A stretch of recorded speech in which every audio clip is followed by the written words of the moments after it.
Ito po yung low risk locator, triple antenna. Ito po ay bala-bala. Kung ano pa rin po yung ating babala, yun po yung ilolocate ng ating triple antenna. Mahalaga pa rin po yung paggamit natin ng triple antenna. Kapag hinawakan mo po itong handle, dapat hindi na po yung pabago-bago. At kailangan dito po yung sa palad, gitnaan. Dapat po yan.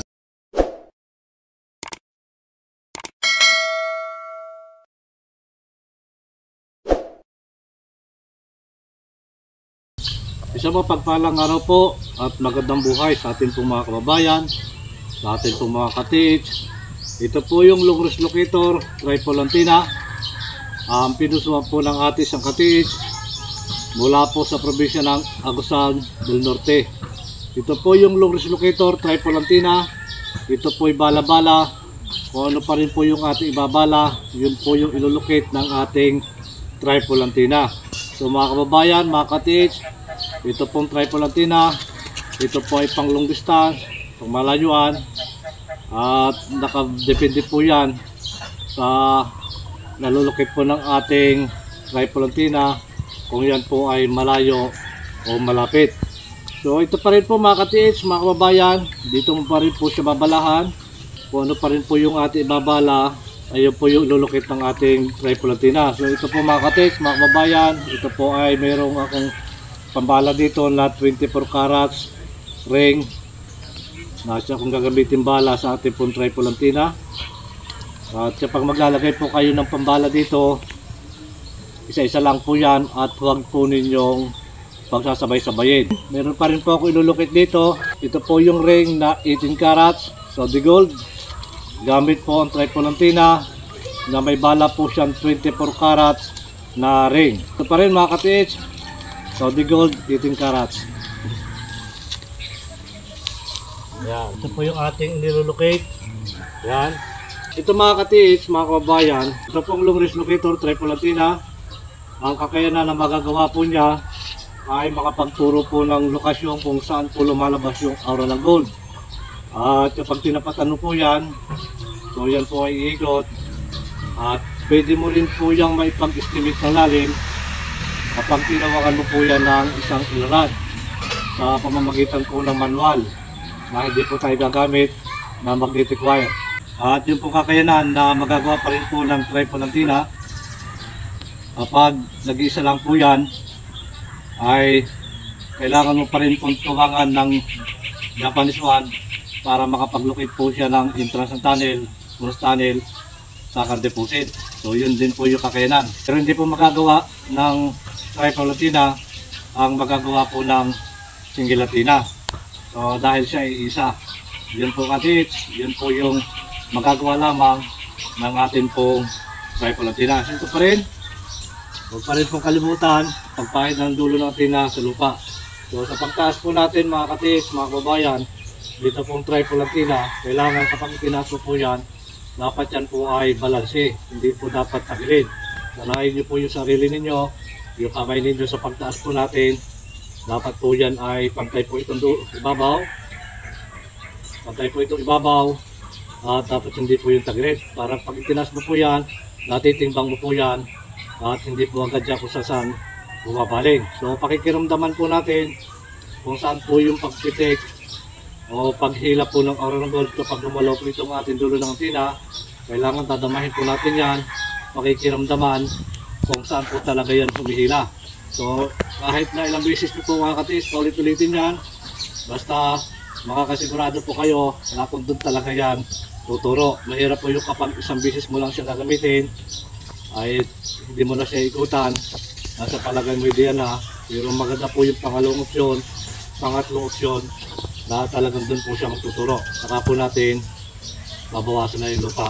Ito pa rin mga ka-TH, mga kababayan, mahalaga pa rin po yung paggamit natin ng triple antenna na kailangan focus po yung kaisipan natin. Kapag hinawakan mo po itong handle, dapat hindi na po yung pabago-bago at kailangan dito po yung sa palad, gitnaan, dapat po yan. So yan rin mga ka-TH, napakalaga po yan at iiwasan po ninyo yung magsuot po kayo ng kwintas, relo, sing-sing at yung may mga hikaw na gagamit po tayo ng mga locator. So dapat wala po yan para hindi po masira yung globe natin yung magnetic natin, lalo na kapag nandun na po tayo sa area. Iwasan po natin na magdala po tayo ng dalawang gold na hindi mo naman gagamitin yung isa at yung isa lang gagamitin mo. So dapat isa lang po yung gold na atin pong dadalahin. So bawal din po yung merong operado sa katawan na nilagyan ng bakal, gagamit po ng locator. So hindi rin po pwede yun. Yan po yung mga dapat na iwasan natin sa paggamit po ng locator. Dapat nandiyan po yung presko yung kaisipan ninyo, yung nasa mood kayo, at hindi po dapat mainit yung ulo. So mga kababayan, mga ka-teach, ito pa rin, samahan niyo po ako sa demo ng atin pong isang ka-teach. Pa rin, pag tinas po yan, ito pa rin po yung tuturo. Yan. Ito pa rin po yung pakikiramdaman ng natin ng ka-teach. Yung kanyang pagturo, ganyan po yan. Ayan, hindi po dapat natin kukuntahin. Yan, ito pa rin. Yan, ito pa rin mga ka-teach. Ito pa rin po siya tuturo. Yan, ito pa rin po yan. Ayan, so mga kababayan, mga ka-teach, ito po yung tinuturo pa rin ng ating tripolatina na kahit po yung paikot-ikutin natin.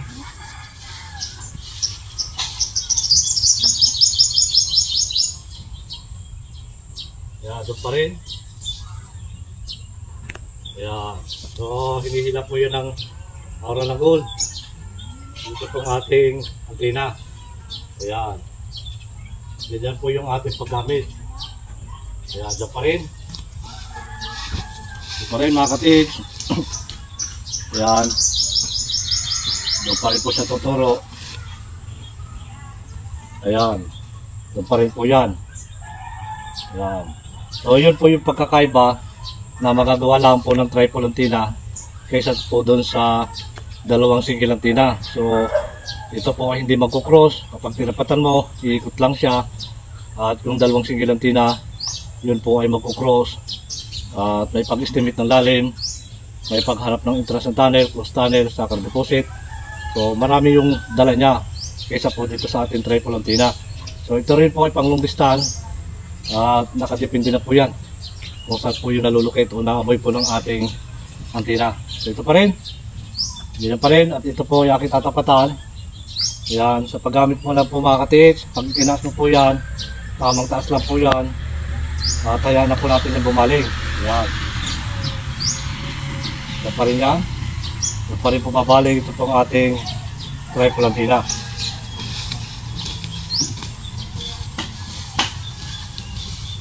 Ito pa rin mga ka-teach. Yan. Ito pa rin po yan. Yan. Yan. Ito pa rin. Ito po yung aking tatapatan. Kapag tapat po natin yung ka-teach, kailangan permis na po yung ating kamay. At dahil tatapat po tayo mga ka-teach, mga kababayan, kailangan bago po tayo lumakad, papunta po doon sa ating target, kukuha muna po tayo ng ground. Ganito po yan, pagkuha ng ground. So dapat ito po ay permis na yung pagkakapisyon niya, hindi na po pamagbago. Yan. Ito po yung ground. Yan, pwede na po tayo lumakad, papunta po doon sa ating target. Dahil buo-buo na po yung ground. Yan, ito mga ka-teach, mga kababayan. Ito po yung long range locator tripod antenna. Yan. Nasa taas po yung ating target. Yan. Na pinusuan po ng ating sa ka-teach. Wala po sa Agusandel Norte. Yan. Ito po yung long range locator tripod antenna. Ang kanya pong pinusuan. Kaya mga ka-teach, mga kababayan, basta tinapatan po yan. Yan. Ay tuloy-tuloy na po yung kanya pang-ikot. Yan. Yan na po yung pang-ikot ng ating tripod antenna, lalo na po yan kapag tinapatan na natin. So mga kababayan, mga ka-teach, muli po, ito yung magagawa lamang ng tripod antenna na malaki po yung pagkakaiba kaysa po doon sa single antenna. So muli po, maraming salamat sa lahat po ng ating mga kababayan na patuloy na nanonood po ng aking upload na video. Pagpalain po tayo ng maraming biyaya at higit po isang magandang kalusugan. Ito po yung long range locator tripod antenna, ang pinusuan po ng ating sa ka-teach mula po sa probinsya ng Agusan del Norte. Long range locator tripod antenna. So ito mga ka-teach, mga kababayan, ito po yung request mo So, ito pong kulay blue, papalitan ko po ito ng black dahil hindi pa po tuyo yung ating takip dito. So maraming salamat po, hanggang sa muli mga kababayan.